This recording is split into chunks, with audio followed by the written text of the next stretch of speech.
Bismillahirrahmanirrahim. Baik, sekarang kita akan memulai. Kita akan buat kelas, masih di kelas donburi ya. Ini kita akan buat oyakodon. Oyakodon ini ciri khas tradisional donburi Jepang.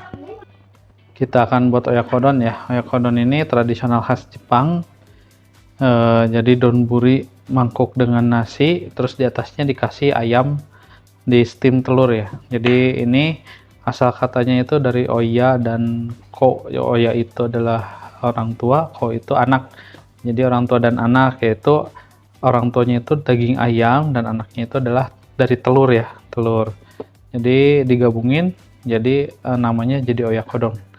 Oke, sekarang kita akan buat dulu sausnya ya. Sausnya ini saus donburi ini bisa dipakai oleh oyakodon, terus chicken katsudon, ebi katsudon. Sebagian besar menu donburi itu pakai saus donburi seperti ini ya, tapi di sini kita nggak pakai mirin dan sake, jadi insya Allah halal. Kalaupun misalnya ada yang mau pakai mirin dan sake, silakan disesuaikan dengan kebutuhannya ya, dengan takaran yang sesuai dengan takaran resepnya, jangan terlalu berlebih. Oke, sekarang kita akan buat dulu sausnya ya. Baik, sekarang kita akan buat donburinya ya. Ini udah kita siapkan pancinya, kita tinggal campurkan aja bahan-bahannya.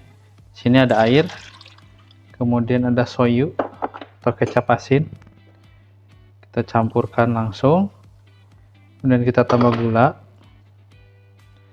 Dan di sini juga ada kaldu atau hondasi. Kalau pengen otentik banget, kita pakainya hondasi ya, kaldu ikan. Kalau enggak juga bisa pakai kaldu lainnya, kayak kaldu sapi ya. Terutama lebih enak pakai kaldu sapi atau pakai kaldu ikan. Oke, kalau udah seperti ini kita panaskan dulu, kita masak sampai gulanya larut aja, sampai mendidih, baru nanti kita sisihkan. Baik, ini udah jadi, sampai larut aja. Jadi gulanya larut dan sampai agak mendidih, udah gula larut dan mendidih, baru kita kecilkan dan matikan ya. Dan kalau misalnya punya rumput laut ataupun konbu di rumah, seperti rumput laut seperti ini ya, rumput laut bukan rumput laut nori, tapi rumput laut yang biasanya dipakai untuk toppingan ramen, itu boleh dipakai, dimasukin ke dalam sausnya ya, supaya nanti penambah aromatiknya. Jadi ada aroma-aroma laut gitu yang ngebedain ciri khas dari saus-saus Jepang. Oke, kita langsung lanjutkan ke tahap berikutnya. Kita akan langsung masak aja ya, karena ini sausnya udah jadi. Kita langsung ke tahap masak oyakodon. Sekarang kita akan masak oyakodonnya.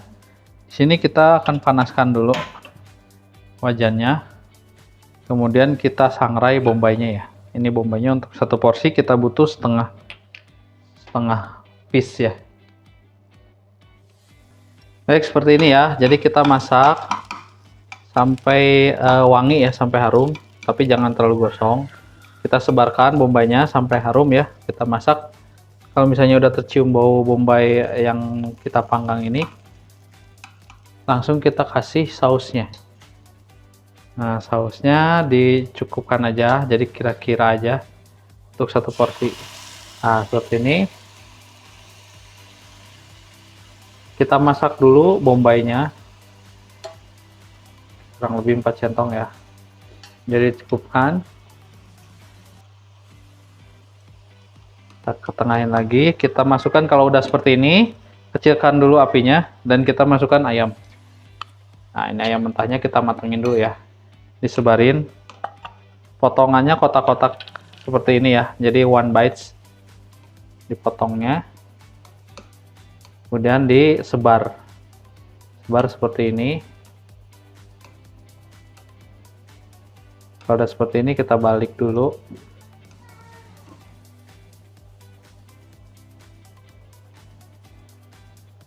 Nah, ini kalau udah seperti ini kita diamkan selama 3 menit ya, kita matengin dulu, kita masak dulu ayamnya sampai matangnya merata, baru nanti kita akan kasih telur. Jadi ini dimasak dulu, masak dulu sampai matang. Baik, ini udah 3 menit ya. Nah, seperti ini.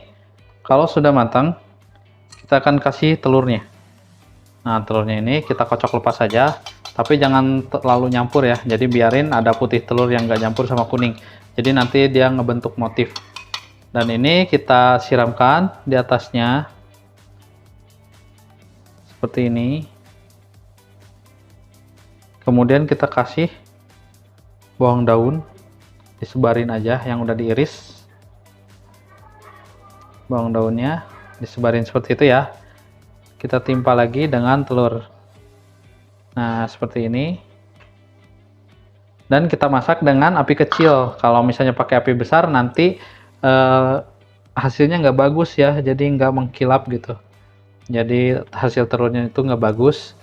Jadi saya sarankan pakai api kecil aja sampai dia benar-benar matang. Jadi kalau misalnya di Jepangnya sendiri itu dia nggak sampai matang banget, tapi 3/4 matang ya, karena telurnya itu emang udah aman dikonsumsi untuk mentah ataupun di setengah matangkan.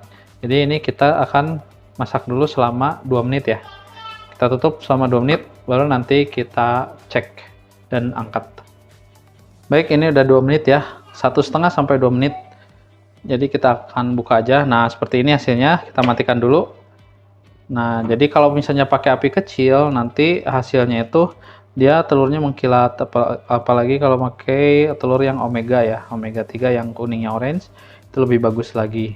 Nah, teksturnya jadi ada warna putih, ada kuningnya seperti ini. Ini kalau misalnya pakai api kecil. Nah, kalau pakai api besar, nanti dia teksturnya nggak cantik seperti ini. Oke, kita langsung plating aja. Ini udah selesai, kita plating. Baik, ini nasinya udah kita siapkan. Jadi oyakodon ini langsung kita simpan di mangkok ya, seperti ini. Dan usahakan airnya itu, kuahnya atau saus daun burinya ini nggak sampai habis ya. Jadi nanti dia jatuh ke nasi dan ngeresap ke nasi, itu bumbunya semakin enak lagi ketika dimakan, ada sausnya ya di nasinya. Oke, seperti ini. Ini adalah oyakodonnya, udah jadi. Biasanya sih kalau di Jepang tuh pakai acar namanya benisoga, ya warna merah ya, jahe muda merah, biasanya taruh di pinggir, atau oshinko. Oshinko itu ada juga acar Jepang juga. Oke, seperti itu. Ini hasilnya oyakodon. Selamat mencoba di rumah, semoga suka resepnya. Terima kasih.